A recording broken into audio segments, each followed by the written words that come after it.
Welcome to the show. I'm Danny Kanell in for Jason Whitlock, and I'm going to tell you why, despite Alabama's win last night, the playoff committee still didn't get it right. Oh, and I'm Colin Cowherd, and I'll tell you why last night actually helped Baker Mayfield's NFL prospects. Speak for yourself starts right now. And I'm not even a Baker Mayfield fan. No, you're not. You're a hater. I am kind of a hater.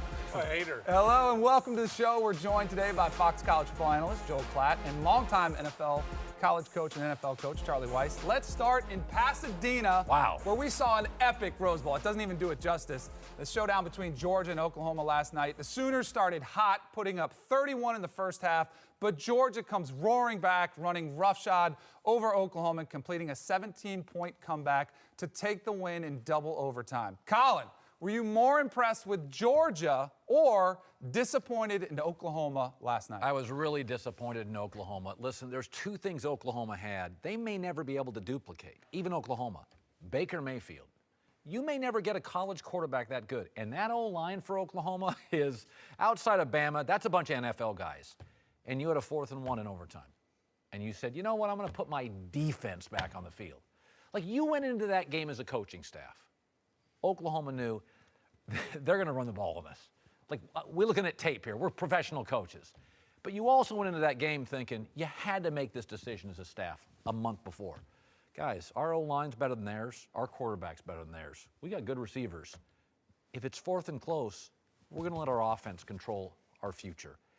I thought from that goofy kick at the end of the half to going for a field goal, you put the game in your kicking team and your defense. You had the best offensive line on the field and the best quarterback. When I looked at the box score this morning, it told me Oklahoma won. Sure. Yeah. Sure. They won every key thing. Time of possession, 3rd down, rush. I just don't get it. I hate to do it when you don't give enough credit to Georgia because they deserve a tremendous amount of credit for the performance they put on. Dominant running game. Hold on a second. All right. You're an offensive guy. Yes. Okay, you've scored 31 points in the first half. I mean, whatever happened to the foot on the throat mentality? Whatever happened to the pedal on the metal? I mean, it's 31 points. You give up a field goal. You're only up 2 scores. You come out in the 3rd quarter and you go for the jugular. You don't play passive. You don't play, okay, well, you know, we got this game under control, because your defense the entire year has never stopped anybody. That's right. I'm so glad you said that. So I think the 3rd quarter's where the game's really lost. Okay, granted, it was a great 4th quarter, back and forth, and there were a lot of questionable things you talk about. But the 3rd quarter, they got shut out in the 3rd quarter. I'm so glad you said that, because they had 4 possessions in that 3rd quarter that you talked about. And the great teams I've ever played on really put an emphasis on the coming out at halftime. What are you going to do? They had 4 possessions. They ran it the first time of each possession, extremely conservative, didn't get a lot of production, and they had 3 and out, a punt, and an interception. And there was not much innovation. It almost felt to me as if Lincoln Riley, who had a masterful game plan in the first half, had unloaded all the bullets. And it was out there, and it was like, what do we do next? And they called a couple plays that they ran in the first half, but they didn't have anything else to go to. Hold on, let me cut my paper in half, because that's how big it is. He was looking at that play sheet. He was, there was no new plays going to all of a sudden appear on that play sheet. I will say that if you study, and I did Oklahoma 3 times, and so I studied them very in depth, and their offense was incredibly potent, really in the first 30, 35 plays of the game. That's where they do most of their damage, if not all of their damage. And then after that, if you saw them play during the course of the year, they gave up double-digit leads several different times because the defense wasn't great, and all of a sudden the 3rd quarter, they would start to slow down. There was no foot on the gas mentality, and that's what I thought ultimately at the end of the day, I felt like they lost their foundational principles. There were no longer creativity in the 3rd quarter. There wasn't any tempo, guys. The tempo in the 1st quarter was remarkable. Georgia could not keep up. They could not keep up. They couldn't make adjustments on the fly. And because of that, you had the hybrid players like Dimitri Flowers making a lot of plays. You had zone coverage being played because they have to be vanilla with that tempo. And they lost that in the second half. That and some really questionable individual play calls late in the game, in particular in the first overtime. That's what ultimately got Oklahoma beat. Listen, I think both can be true. Back to the original question. Georgia played a great game. They deserve a lot of credit. And Oklahoma has got to be sick to their stomachs because the game was right there for them to win. Charlie, you've told me this before. I've learned this from you, that when you go into a game, especially a big game, that you make a decision on Monday, not game week, of, okay, if we get into overtime, so you set sort of an intellectual tempo. Yeah, those things aren't, people think they happen like they're game day adjustments.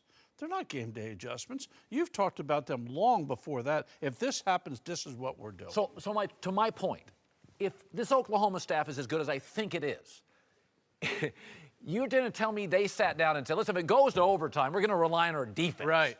Like, to me, it's like that offensive line, to beat an SEC team, you got to be good up front, Danny. Yep. That Oklahoma offensive line is legit. To have 3 runs, not put the ball in the hands of the best player in college football once, to give him a chance Touchdown to make wins a play. Touchdown wins it. But the first time I heard you say that about the 4th down, I was sitting there in the end zone, right on the field, watching the game unfold. And I'm looking around at the people I was watching the game with, and I looked at Lincoln Riley and I said, does he have the fortitude to go for it? And I didn't use the word fortitude. I said something else. But he did not have it. But looking back on it, I think he's going to regret not going for it in that situation. It felt like the axiom where if you're the road team, you go for it. You go for 2. You go for the win. Because they very much felt like the road team. And they could have dictated the game with what they do best. And that game, the longer it got extended, the more chance Georgia was going to have That's to how win. I Because they were better in the second And half. I also felt... And so they needed to go for the win. Now, they were deeper. They were deeper, and they were faster. They were tackling better. Let me just, for a moment, if you will, think back to 2005.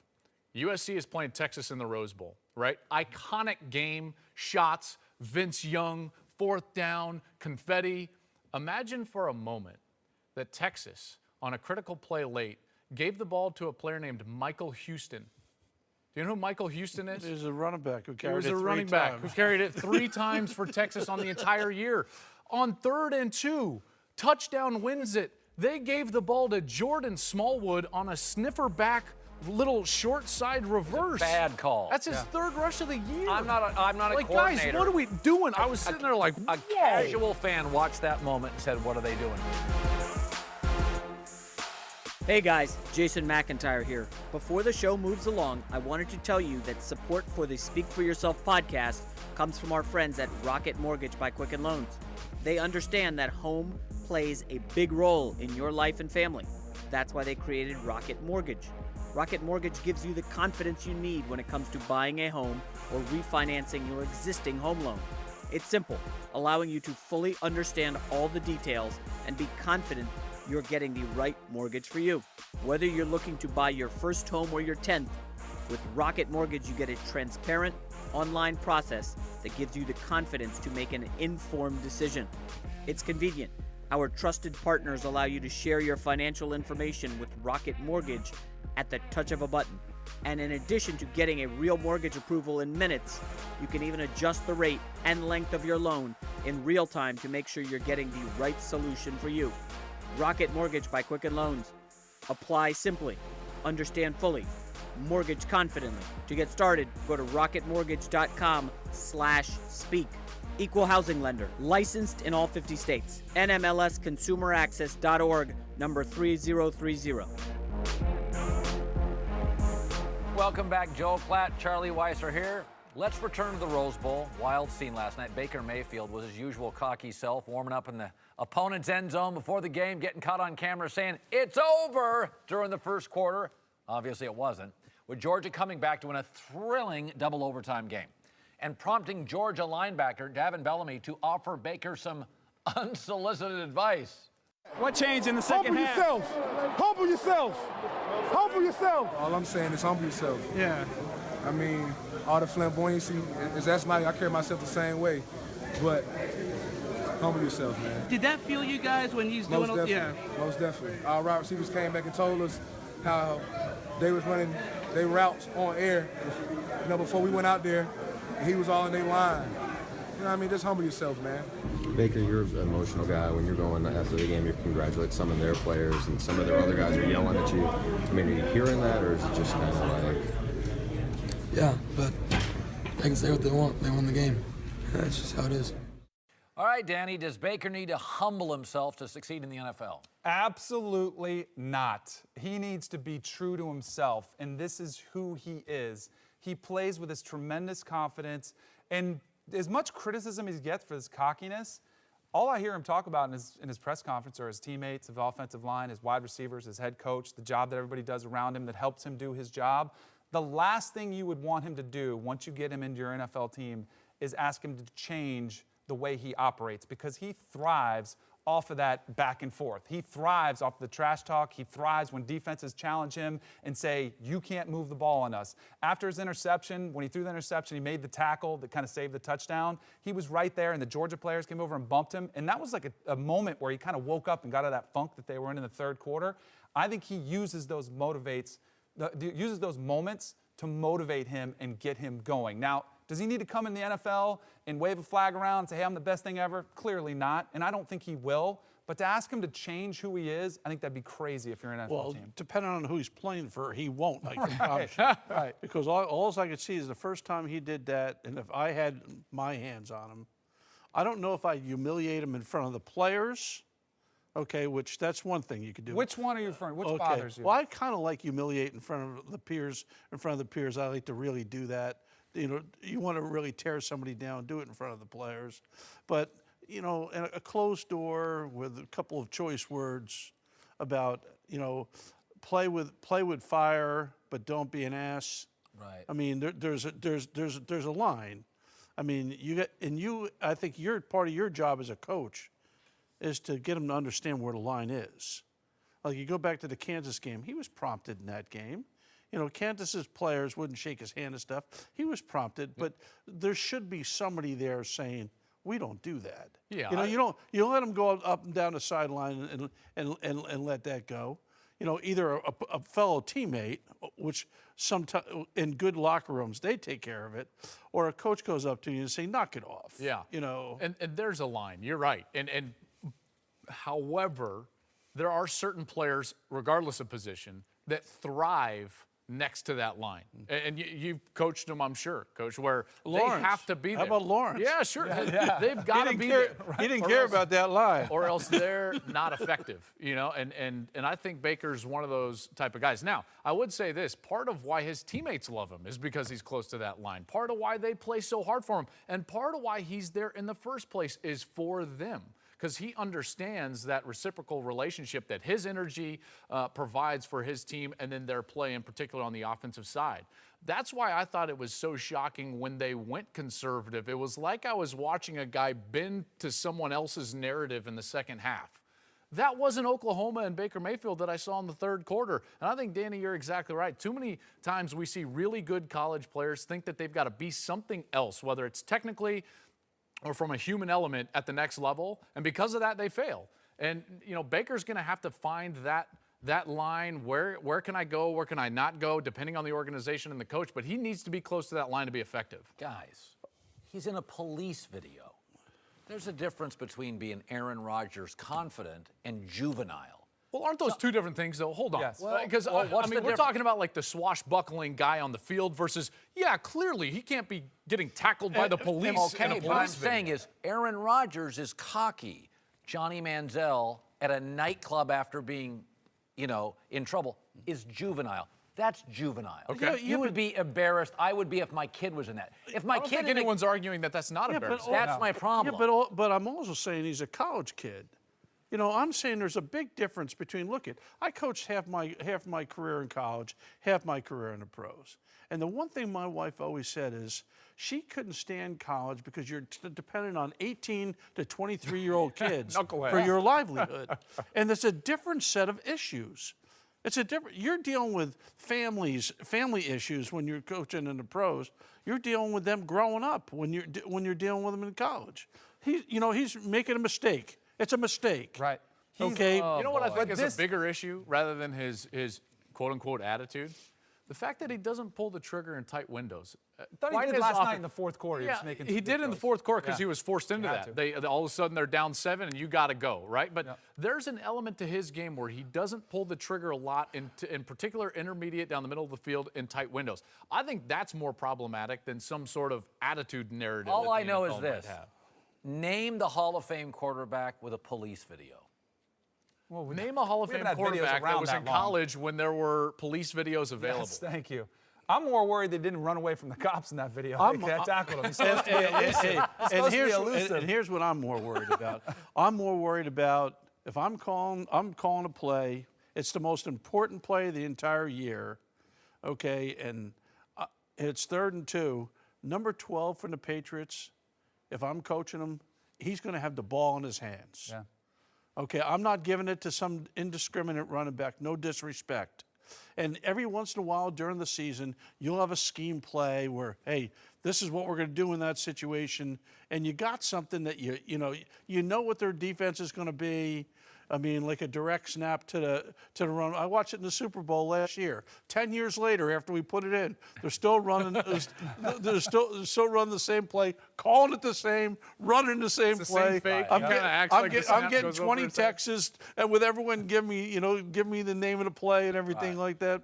But I'm saying 3rd and 2. Put the ball in his hands, okay, and let him either have a run-pass option, do something. Let him either win the game or lose the game. That's on his coach, and I think that was a coaching mistake last night that we saw.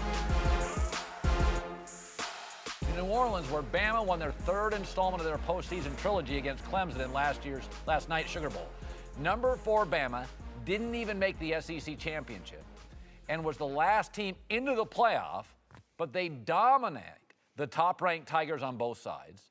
Now, Danny, did the Crimson Tide prove they deserve to be in this playoff? Absolutely not. You can't go into the way we do this playoff and look at it in hindsight and say, well, they look like the best team in the country. And they might have been, but why do we reward teams who don't earn their way in there? And the biggest problem with me isn't with Alabama, because I think they're going to go on and win it now. I think they are the best team in the country, but we don't give trophies and we don't give championships Who'd you based wanna on give it how to? you look Who'd you wanna going give it into to? Ohio State. I felt like they hold earned it as the Big Ten champions. How many games did they lose this year? Twice. Oh, But they lost they two? won the toughest conference in college football this season. I think the selection should have been between USC and between Ohio State. When you look at it, so this is my... And because I think- UCF. Let's yeah, throw UCF. absolutely. When you look at the system, it's not against Alabama. It's more with the system, which I feel is severely flawed. But you know look what? at the way the seeding works. Yeah, but In that's what not the sport- criteria. But in what sport The does criteria is bad. Yeah, I mean, exactly. let's face Okay, it. The criteria is just flawed. like the catch rule in the NFL is bad. That's right. Okay, but the criteria is the criteria, whatever it is. That's right. So as long as you can follow it,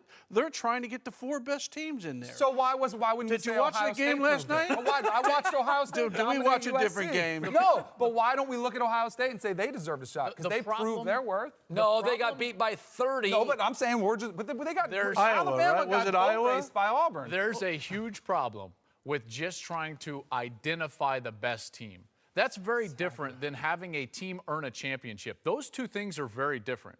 Okay, if you want to identify the best team, we're going to reward tradition, we're going to reward coaching, we're going to reward recruiting, and that's essentially what has happened. Now, again, my problem is not with Alabama. My problem is with a flawed system. Mike Slive held the playoff hostage at its inception and demanded that we're not going to be a part of it as the SEC unless we say it's the 4 best versus the 4 best conference champs. He wouldn't do it if it was only conference champs. And so everyone else acquiesced, and now we have a playoff where we just reward the 4 best. Imagine for a moment, let's go back in history again. I've already taken you back to 2005. Now let's go back. Let's just give the Vince Lombardi Trophy to the Patriots because we know they were better than the Giants. Right. Let's just reward the best team. You're good with that, right, Coach? You're good with that? Right. But again, you got to earn it on the How field. about It's not a subjective sport. Anyone arguing that subjectivity is good for football is insane. No, How about a system where... I agree totally with that comment. But the only way you can really be fair is if you reward each Power 5 conference champion with a spot in the playoffs. I disagree. Well, let me finish. Regardless of what the strength of that conference was that year, because you look at like the NFL. I mean, there's conferences where somebody wins the division with a crummy record.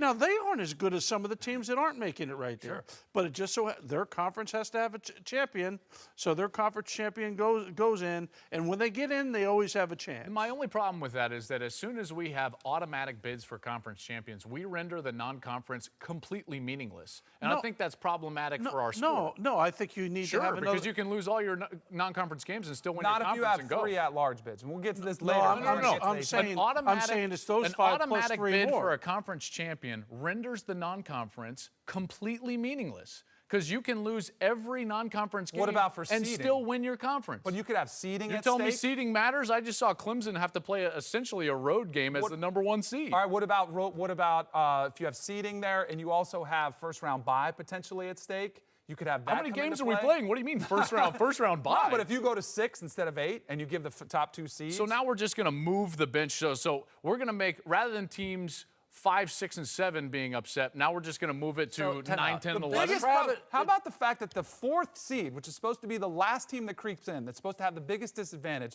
is playing closer to the game than Clemson was, and they had a bye week to get in. Okay, let me They ask had you a- guys. a Let me huge ask you advantage. guys. system. Let me Yes. ask you guys. Who's the best coach in college football? Nick Saban. Saban. without Okay. question. Who has the best roster in college football? Alabama. The travesty is if they don't get in. Why? Right, Whoa, whoa, exactly. whoa, whoa. Are we supposed to give The it best based on coach, the reputation? best roster.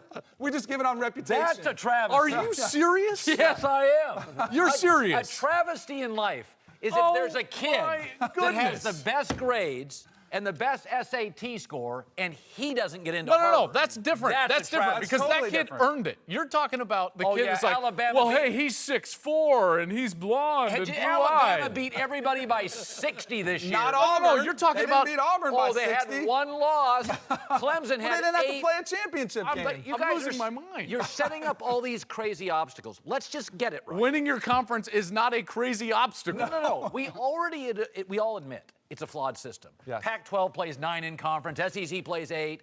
Bama plays Mercer 3 times. We know the system's flawed. Sure.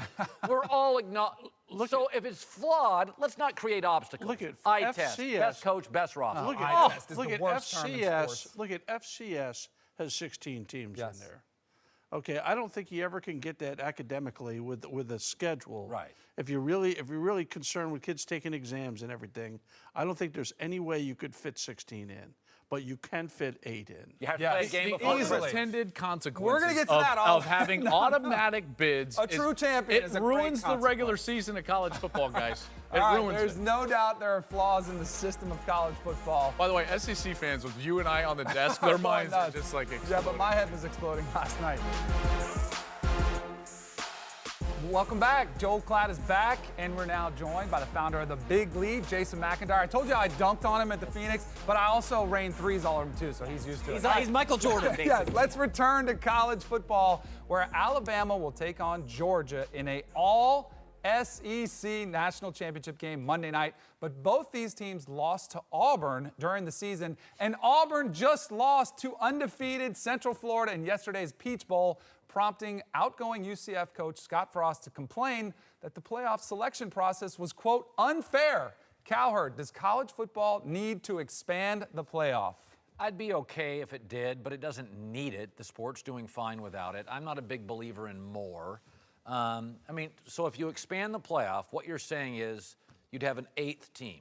This year's 8th team was USC. The last 3 times USC's played a big boy, smoked by Ohio State, smoked by Notre Dame, and smoked by Alabama. You really think they deserve to be in the playoff? I watched every USC snap. They're not good enough. When's the last time you watched college football and thought, that 7th team, they should be number one? It's odd to find a year where the 4th team is This good was- enough to this play. year I mean, was this year rare. is an anomaly in that respect. Plus, I will continue to reiterate this: you will render the regular season virtually meaningless if you grow it to 8 teams. Okay, and you can grow the meaningful impact of regular season games and the access to the national championship by just saying you have to win your conference in order to go. If you do that, now all of a sudden the conference championship games are like quarterfinal games. All of a sudden the Iron Bowl is for all the marbles. Now, what we have now is this combination of meaningless yet meaningful, but it's all based on subjectivity. And the only other team sport that uses subjectivity is like cheerleading competitions. So I'm very weirded out by the whole process. So I'm disappointed in you, Joel, because I think we're on the same page on a lot of things. We're trying to change college football for the better.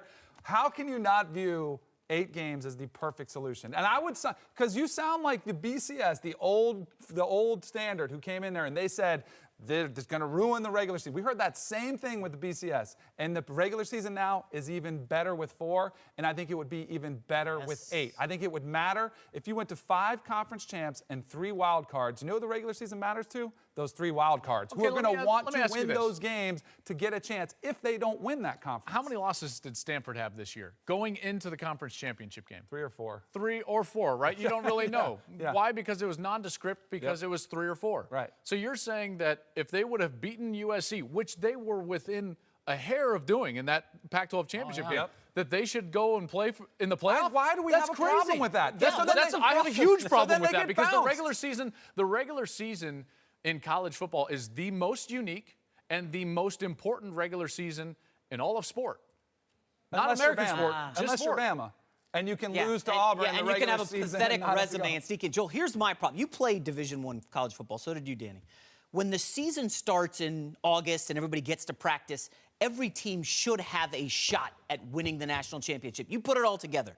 There's something inherently wrong when you show up at practice on the first day and like 97% of the country has no chance of getting to the playoff. I mean, it doesn't matter what you do. You go undefeated, maybe a sneak in with 1 loss. You just have no shot. And to me, something feels wrong about that, that everybody should have a shot. There should be an even playing field. And as you said, this is all about the elites. Because Alabama, you know, we discussed this. Sure. They did not have the resume to get it. They did not deserve to be there. And now they're going to win the title. I agree. And But you're buying into the mythology. So there's 120 Division I football programs and 4 get in.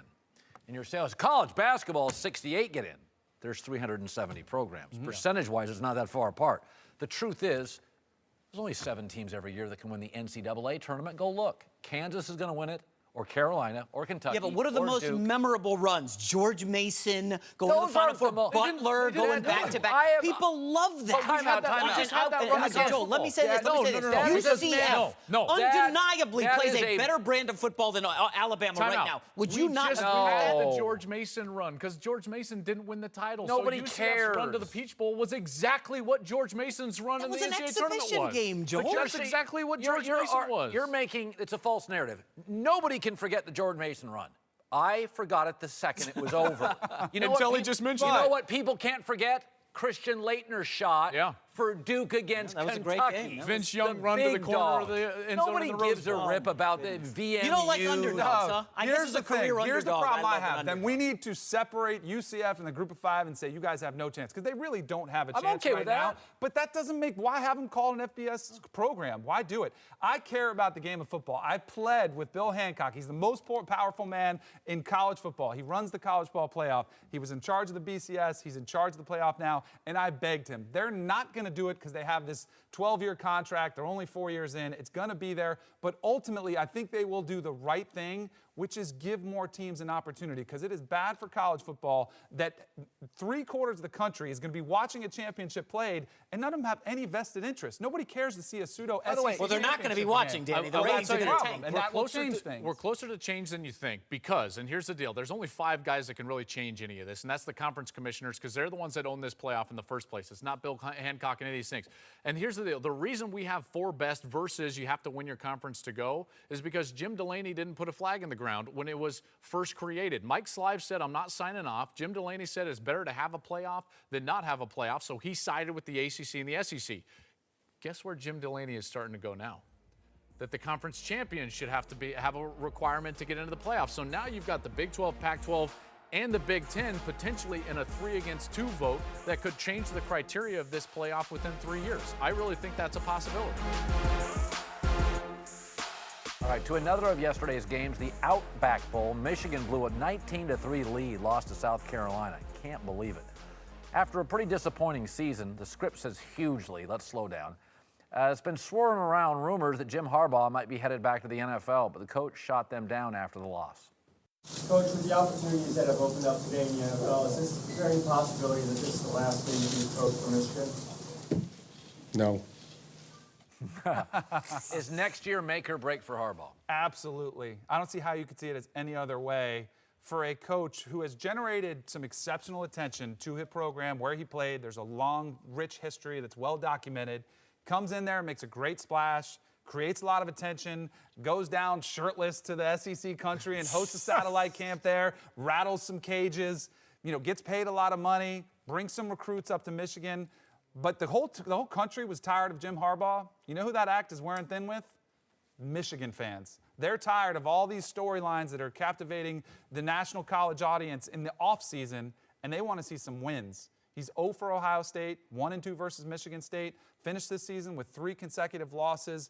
He doesn't have a signature win this season at all. Next year is huge for Jim Harbaugh. He has to start showing that it was worth it, that his salary's worth it, that all the off-field stuff is worth it, that he can coach this program and get them to where they want to be. Are we arguing that he can't coach? No, I don't think so. Okay, so we know he can coach. We better not be arguing.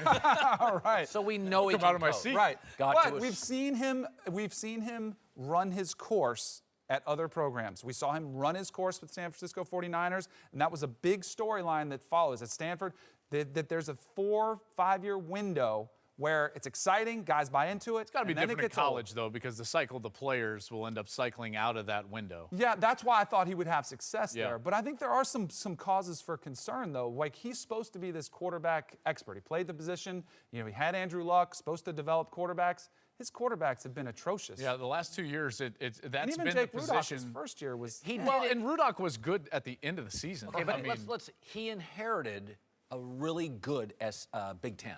This Big Ten was a mess 10 years ago. Penn State's rolling. Wisconsin may have the best staff outside Alabama in the country. When's the last time they had a bad half? don't leave out Michigan State. Ohio State. Now Nebraska has the best young hotshot coach. Purdue's coming. Listen, he inherited a really good conference. He's winning 9 a year. Now, to your point, this is where I agree. I've been really disappointed in his quarterbacks. They make pedestrian sound exciting. I mean, honestly, I watched that quarterback play. I'm like, Jim, you're a rock star. It's a rock star position. But I think Shea Patterson, the Ole Miss transfer, will change that and be the Big Ten's best quarterback next year. We'll see. You know, and I know that I think there's still some NCAA, you know, as far as who knows if he's can playing. he play, can he not play, does he have to sit out? So we'll have to wait and see whether he's even eligible to play. I would say this. I think Jim this year got a bad rap because people expected him to win 11 games. There was no roster in the country more decimated by the NFL draft than Michigan. He had 5 returning starters. And so, actually, I thought they were playing pretty decently, and then the finish was obviously very bad. Now, quarterback play is where it's at. We've all mentioned it. I will just tell you right now, after studying them on film, I did their Wisconsin game, after I did their Ohio State game to close out the year. They get quality quarterback play at all, they're winning 3 or 4 more games. Yep. I mean, it was their defense is right there. And everything is right there. The thing where I feel like he's going to start catching some heat, and deservedly so, like you talked about losing rosters. Look at Saban. He loses guys every year. Dabo Swinney, he loses guys. Urban, the great coaches are able to overcome that, and they recruit well, and they develop guys within their system. It is time for Jim Harbaugh. I just got a text. But Danny, here's where it falls apart. I got a text from Whitlock. He just told me I need to bring up this graphic. All right? Oh, boy. Because if you look at his record compared to the guy that was yes. before him, see, it doesn't look that far off. I am going. This is This from is so Whitlock, silly. all right? Danny, lose my mind. here's where Direct- your argument falls apart. Put up you just, Hoke's hold last on. 3 seasons. He had one good season. Well, right? that's- you 11 hope the wins, and trend- that's it. you hope the But trend no, continues. Danny, you just mentioned the elites in college football, right? Yes. They're the only ones who have a shot. Jim Harbaugh makes Michigan elite. They're in that discussion as long as Jim Harbaugh's there. Rich Rod, Brady Hoke, they're not in the elites. No, you're in that discussion no matter what your name is. You Well, have to with get you Jim there. Harbaugh, he gets them there. Again, 2 10-win seasons. They only had 1 with Brady Hoke and Rich Rod over 7 years. I don't think they're going to get rid of Jim Harbaugh. Yeah, I by the way- cannot No, they're not going to imagine. get rid of him. Yeah. Don't yell at me. No, Yell there's at no Whitlock. hot seat. I'm texting Whitlock back and tell him to They get them out there. open with Notre Dame. You win that game, Yeah. this discussion ends. If you don't, it's going to keep moving.